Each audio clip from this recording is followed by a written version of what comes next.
Hi friends, did you know there is more Lost Terminal available? Head on over to patreon.com/lostterminalpod and join our membership community. There are 18 bonus episodes available right now, as well as behind the scenes updates, free shirts, VIP Discord access, and even extra seasons of Lost Terminal. We are 100% funded by our members and will never run ads. That would be lovely of you.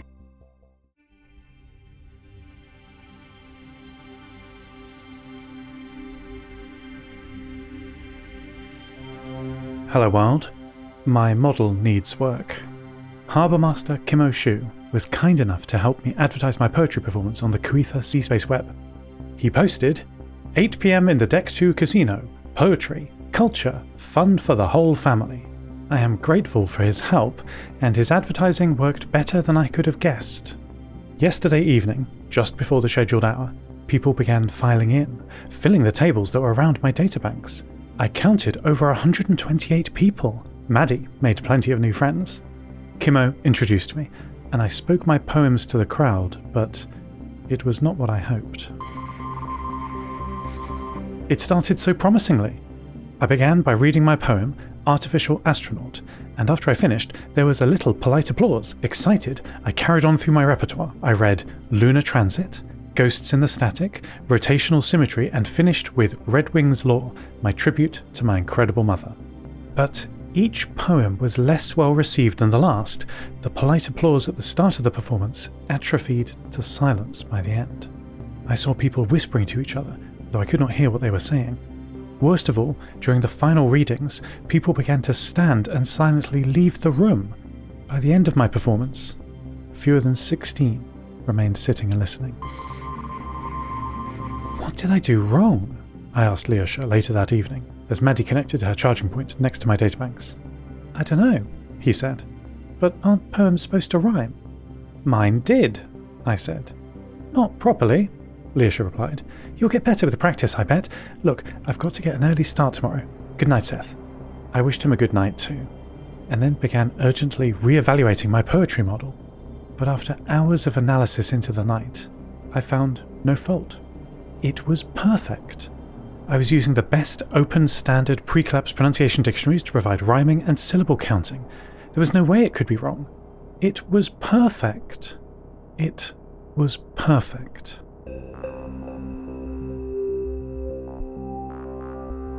This morning, after yesterday's disappointing performance, I was feeling rather deflated. But a welcome distraction came from Lyosha, arriving very early before the sun would rise over Deck Zero's solar panel array, while it was still dark inside the Kuitha. Wake up, Maddie, we've got work to do, Lyosha said, kneeling next to my girl, charging next to my databanks. Aha! Maddie emoted in staccato beeps of encoded Lojban as she untucked her legs and stood up to Lyosha's shoulder height. Of all the humans Maddie has met, only Lyosha, it seems, understands her audible Lojban encoding. It's lovely to see this connection between them. That's right, Lyosha said, patting her head, registering as positive vibrations on her video feed. Today, we're starting the postal service. Maddie sprinted around Lyosha a few times before stopping and looking back at her best friend expectantly. You're going to be a postman? I asked, as I instructed the network to switch on the Deck 2 casino lights so we could all see a little better. After some confusing negotiation with the lighting circuit, the wall-mounted LED clusters switched on. That's right, Lyosha repeated. Can you believe there is no regular post system here? As he spoke, Lyosha stood straighter and put his hands on his hips. They're living in the past, he continued. A real physical delivery system is vital for a proper society. When my family were... As Lyosha passionately explained the societal benefits of a trusted mail service, I remembered who he and his family are. The Omarovs, Tanya, Alec, Brother Lev, and until recently Lyosha himself, ran the last steam-powered Trans-Siberian Railroad from St. Petersburg to Magadan. This vital link brought communities together across former Russia by making the world a little smaller, one parcel at a time. And he was going to bring that service here. I have someone I would like to introduce you to, Kimo Shu said to me, sitting on a folded metal chair in front of my databanks. We had been discussing the mysterious problems about the Kuitha as he ate a small lunch of fish and rice. Kimo has shown himself trustworthy. I now believe his account of someone tampering with his Harbourmaster's tapes. I'd like to get to know him better, but he is very closed in speech, politely guiding our conversations to reveal very little about himself. Do you see that man wearing the black coat? he said to me, looking across the old casino floor at the many tables of this social area of the ship. That's Stillman Fox, sitting next to his husband, Quent Heinlein. Do you see them playing cards? Oh yes, how nice, I'd love to meet him, I said. Are you two friends? No, he won't speak to me, I fear, Kimmo said. But he was the engineer on shift on the night before I discovered the damage to the solar panels. Kimmo leaned towards my databanks and said, he did not report the sabotage. It is possible that he may have intentionally damaged them. Certainly, Kimmo, Stillman said as the pair walked back to me, his husband Quent looking on from the table on the other side of the room. Very nice to meet you, Seth. And what is it that I can do for you? Before I could answer, Kimmo said, please excuse me, and left through a side door of the casino. I thought he was frowning. Well, it's very nice to meet you too, I said. Then, Kimmo said you might know something about the damage to the solar panels that happened this week. He did not reply immediately. Stillman has long brown hair and blue eyes, though my cameras detect slight greying in both these characteristics. I'm sure I don't know anything about that, he said after 8 seconds. Yes, I heard that Kimmo reported the damage in the morning, but I tested the whole array during the night and it was working well. Some of the panels were looking like they needed to be swapped out, but they'll be good for another week or two, I expect. Panel maintenance is straightforward. Me and the other engineers take it in turns to do the graveyard shift. There's no rush. It's not like we expect the panels to work at night. Right, I said. I see. Well, thank you. And you don't know what could have happened between your inspection and Kimmo's discovery in the morning? Like I said, I don't know anything about that. But if you're interested in helping us out, I have recently discovered a weird thing about the power systems, which could help explain the... He stopped as the lights in the room flickered and my radio connection to the 50 MHz repeater net glitched and died. Yeah, said Stillman, withdrawing a small metal cylinder wrapped in LEDs, a candle battery, from his pocket. It might also explain these brownouts. I'll come talk to you later.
Stillman did not return.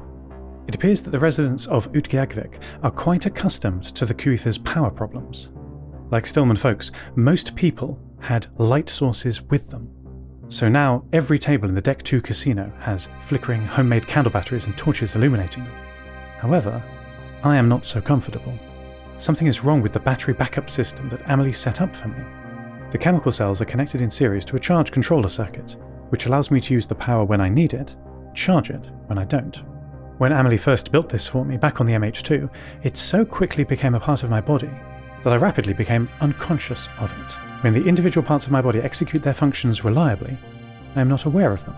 I can pretend that I am an indivisible whole. I only take note when parts of my body fail. Same as you.